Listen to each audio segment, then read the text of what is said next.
سیرت خاتم الانبیاء محمد مصطفیٰ صلی اللہ علیہ وسلم عمرے سے فارغ ہو کر حضور نبی کریم صلی اللہ علیہ وآلہ وسلم مدینہ منورہ پہنچے تو ایک سنگین واقعہ پیش آ گیا۔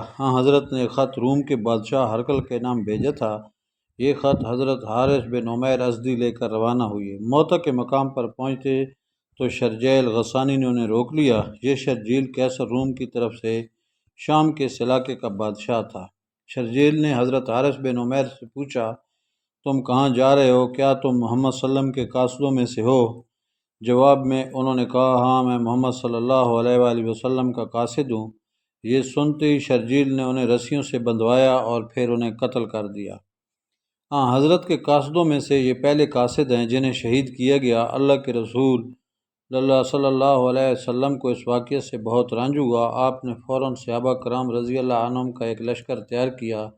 اس کی تعداد 3000 تھی۔ حضور اقدس نے ان لوگوں کو شاہ روم سے جنگ کرنے کا حکم فرمایا۔ اس لشکر کا سپہ سالار حضرت زید بن حارثہ کو مقرر کیا۔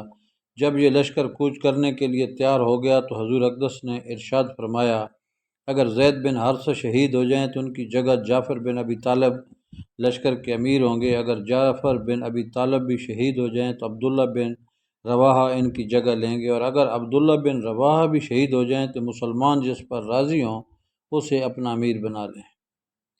جب آپ صلی اللہ علیہ وسلم نے ہدایت فرمائیں، اس وقت ایک یہودی شخص بھی وہاں موجود تھا۔ یہ سب سن رہا تھا۔ اس نے کہا، اگر یہ واقعہ نبی ہیں تو میں قسم کھا کر کہتا ہوں کہ جن لوگوں کے نام انہوں نے لیے ہیں وہ سب شہید ہو جائیں گے۔ یہ بات حضرت زید بن حارثہ نے سن لی تو بولے، میں گواہی دیتا ہوں کہ حضرت صلی اللہ علیہ وآلہ وسلم سچے نبی ہیں۔ آپ صلی اللہ علیہ وسلم نے ایک سفید رنگ کا پرچم تیار کیا اور زید بن حارثہ کو دے دیا۔ پھر آپ نے مجاہدین کو نصیحت فرمائی، جہاں حارث بن عمیر کو قتل کیا گیا ہے، جب تم وہاں پہنچو تو پہلے ان لوگوں کو اسلام کی دعوت دینا۔ وہ دعوت قبول کر لیں تو ٹھیک، ورنہ اللہ تعالیٰ سے ان کے مقابلے میں مدد مانگنا اور ان سے جنگ کرنا۔ لشکر کو روانہ کرتے وقت مسلمانوں نے کہا، اللہ تمہارا ساتھی ہو، تمہاری مدد فرمائے اور تم لوگوں کو خیر اور خوشی کے ساتھ ہمارے درمیان واپس لائے۔ جب یہ لشکر روانہ ہوا تو آپ صلی اللہ علیہ وسلم سسیسہ الوداع کے مقام تک انہیں رخصت کرنے کے لیے ساتھ چلے۔ وہاں پہنچ کر انہیں نصیحت کی، میں تمہیں اللہ سے ڈرتے رہنے کی نصیحت کرتا ہوں۔ تمہارے ساتھ جو مسلمان ہیں ان سب کے لیے عافیت مانگتا ہوں۔ اللہ کا نام لے کر آگے بڑھو، اللہ کے اور اپنے دشمنوں سے شام کی سرزمین میں جا کر جنگ کرو۔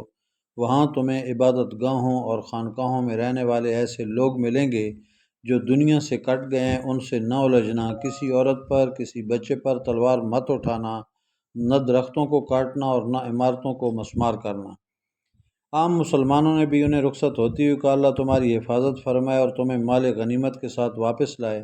ان دعاؤں کے ساتھ لشکر روانہ ہوا اور شام کی سرزمین میں پہنچ کر پڑاؤ ڈالا۔ اس وقت صحابہ کرام رضی اللہ عنہم کو معلوم ہوا کہ روم کا بادشاہ شہنشاہ ہرقل 2,00,000 فوج کے ساتھ ان کے مقابلے کے لیے تیار ہے۔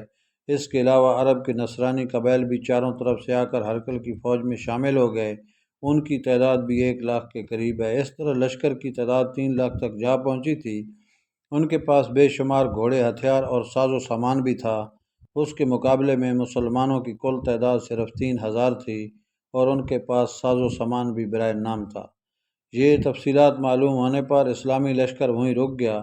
2 رات تک انہوں نے وہاں قیام کیا اور آپس میں مشورہ کیا، کیونکہ اتنی بڑی تعداد والے دشمن سے صرف 3,000 آدمیوں کے مقابلہ کرنے کے بارے میں سوچا بھی نہیں جا سکتا تھا۔ قدرتی بات ہے کہ صحابہ کرام رضوان اللہ علیہم اجمعین یہ سن کر پریشان ہوئے تھے۔ کسی نے مشورہ دیا، ہمیں چاہیے یہاں رک کر رسول اللہ کو اطلاع دیں کہ ہمیں کمک بھیجیں یا واپسی کا حکم فرمائیں۔ اس پر حضرت عبداللہ بن رواحہ نے پرجوش لہجے میں کہا، لوگو، تم اسی مقصد سے جان بچا رہے ہو جس کے لیے وطن سے نکلے ہو۔ تم شہادت کی تلاش میں نکلے تھے۔ ہم دشمنوں سے نہ تو تعداد کے بل پر لڑتے ہیں نہ طاقت کے بل پر، ہم تو صرف دین کے لیے لڑتے ہیں۔ دین کے ذریعے اللہ تعالیٰ نے ہمیں سرفراز فرمایا ہے، اب یا ہمیں فتح ہوگی یا شہادت نصیب ہوگی۔ یہ پرجوش الفاظ سن کر صحابہ کرام بول اٹھے، اللہ کی قسم، ابن رواحہ نے بالکل ٹھیک کہا۔ چنانچہ اس کے بعد لشکر آگے روانہ ہوا اور یہاں تک کہ موتا کے مقام پر پہنچ گئے۔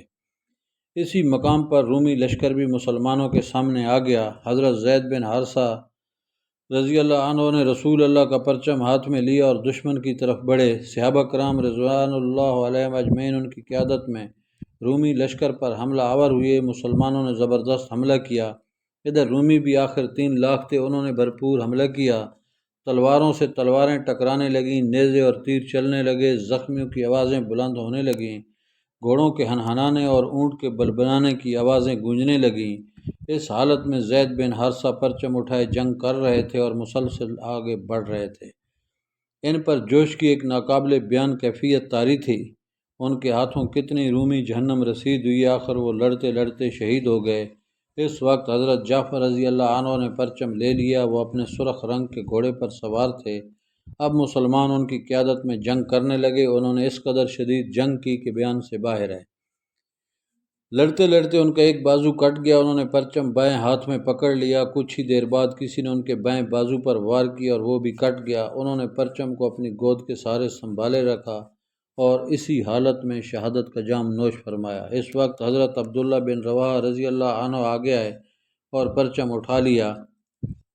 انہوں نے گھوڑے کے بجائے پیدل جنگ کرنا مناسب جانا اور دشمنوں سے مقابلہ شروع کر دیا۔ انہوں نے بہت دلیری سے جنگ کی، یہاں تک کہ وہ شہید ہو گئے۔ اب مسلمان اور عیسائی ایک دوسرے کی صفوں میں گھس چکے تھے، جنگ گھمسان کی ہو رہی تھی۔ کافروں کی تعداد چونکہ بہت زیادہ تھی، مسلمان صرف 3000 تھے، لہٰذا ان کی تعداد کو اس تعداد سے کوئی نسبت ہی نہیں تھی۔ اس لیے ان حالات میں بعض مسلمانوں نے پسپائی اختیار کرنے کا ارادہ کیا، لیکن اسی وقت حضرت عقبہ بن عامر پکارے، لوگوں اگر انسان سینے پر زخم کھا کر شہید ہو تو یہ اس سے بہتر ہے کہ پیٹھ پر زخم کھا کر مرے۔